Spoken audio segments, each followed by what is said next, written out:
Okay, so I just got done filming a little bit of a tour of St. Anna Greek Orthodox Church in Roseville, California. I'm going to put that on my channel. Hopefully you guys enjoy it. I'm trying to put some content on there per Jacob's suggestion. So hopefully that fits the bill. Driving home now. Tonight we're going to be celebrating the Bridegroom Vespers.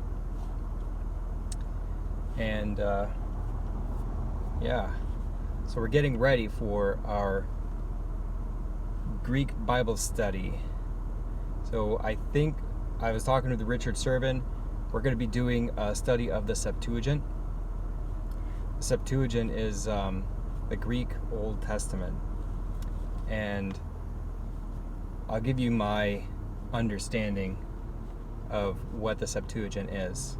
And leave a comment if you have differences of opinion or you think I got something wrong. But basically the Septuagint is a Greek translation of the Hebrew Scriptures, and the translation took place, I want to say, about 200 years BC, something like that. And basically it was commissioned by the government, by the Romans. They commissioned the Jews to translate their scriptures into Greek. And at the time, by and large, I believe my understanding is the majority of Jews at that time were Hellenistic Jews and spoke Greek as their first language. And that happened as a result of Alexander the Great spreading Hellenistic culture in the world. And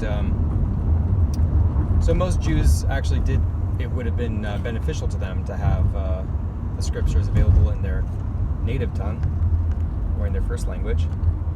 So 70 scholars were gathered together according to tradition. 70 scholars were gathered together and they met and they translated the Hebrew scriptures into Greek. And now the Hebrew, the ancient Hebrew, as I understand, had no vowels. It was consonants only, and so it's not the same as the Hebrew scriptures that we're familiar with today, for the most part.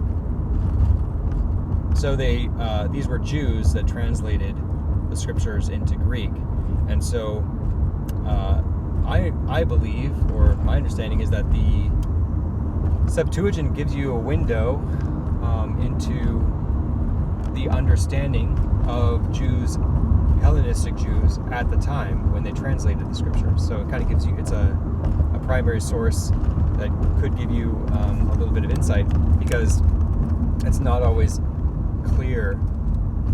There's not only one way to translate from one language to another. There's often many different ways you could say the same thing, and idioms and things like that. So the choices that the translators made at the time could give us a window into the thinking, the mindset of the Jews at the time.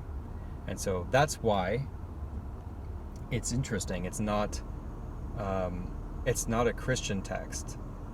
It's a Jewish text, and a very ancient Jewish text. And the Septuagint, actually the word Septuagint means 70, so there you go.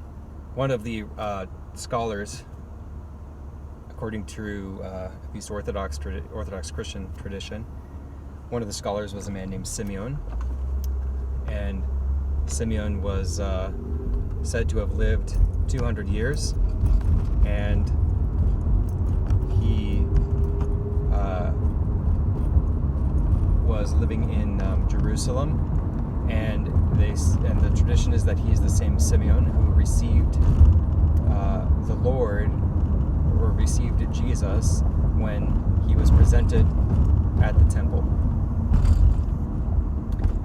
and then said, "Lord, now you are letting your servant depart in peace according to your word. For my eyes have seen your salvation, which you have prepared before the face of all people, a light to enlighten the Gentiles and the glory of your people Israel." And then after that, he died. So he was supposedly, according to tradition, he was one of the translators. And it said that he, there's various other stories, won't get into it, but So anyway, we have a big, long tradition with the Septuagint. So the Greek Orthodox, the Roman, Greek-speaking world of Christianity, to them, the Septuagint was that's the Old Testament. That's what the Old Testament of the early church was, the ancient church, and it was also the Old Testament that was used by and large by Jews for some period of time, and that's a blanket statement because the way things were done at different times and different places throughout history, there's so much diversity that. But I can say that the Septuagint was used by Jews at that time, and how extensively I couldn't tell you. But yeah, that was the Old Testament, and it contains many writings. In fact, there are some writings that are in the... So the Septuagint is essentially, in terms of the books that are included, it's by and large, it's mainly what you'd be familiar with in Protestant Bible, for example, in the Old Testament. It consists of all the normal books, but it also includes some more, and these are the books that are considered, they're called in the Roman Catholic tradition, they're called the Deuterocanon, the second canon, and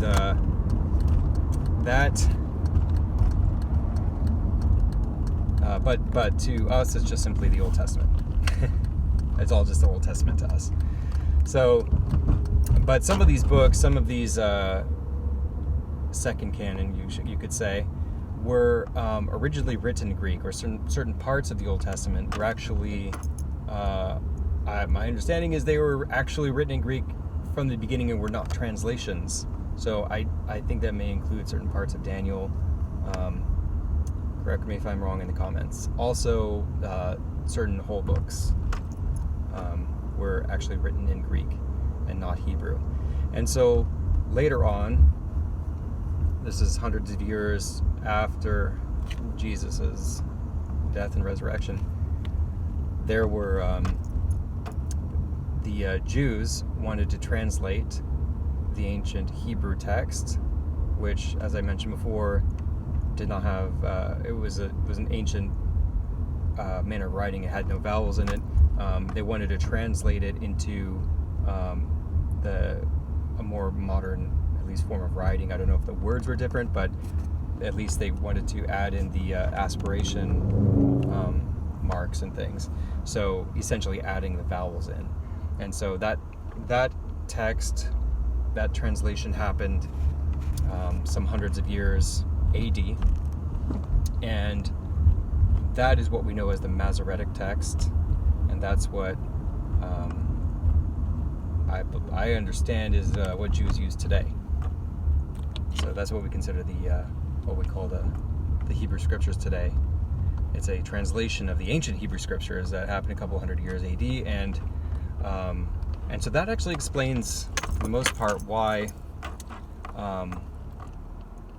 In part, it explains the existence of the second canon, the Deuterocanon, because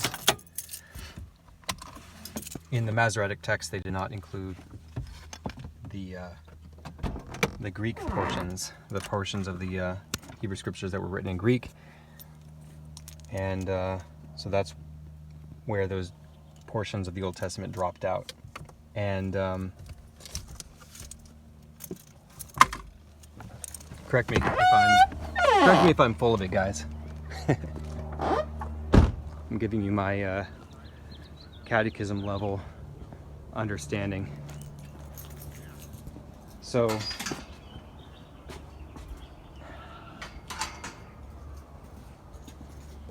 anyways, so I think it would be interesting for anybody really to look at the Old Testament in Greek for many reasons. This is something that could be interesting for Jews, because we share this tradition. This is interesting for all Christians because this is part of your tradition as well. And it's not like this is a this is not like this is a Greek thing, you know, that the reason we'd be interested in it is because we're just because it's in Greek or something. It's not something that was translated in more modern times. It was not translated in the Christian era at all. It was not translated by Christians. It was translated by Jews. So it truly is something that that like the Hebrew scriptures we can hold in common as something to learn from. So hopefully that wasn't too full of errors, and I'm not an expert on this stuff, but hopefully you learned something. And again, the Monday Bright Week. So what day is that? On Bright Week, we're going to be doing beginning our study of the Greek Old Testament.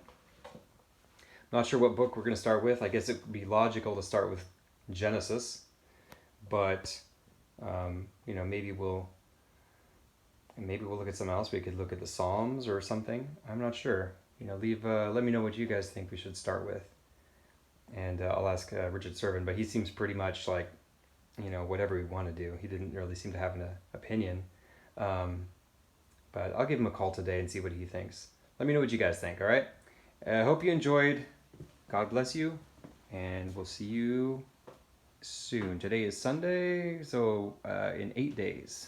Okay, today's the 9th, so the 17th, I believe. 17th is when we're going to do.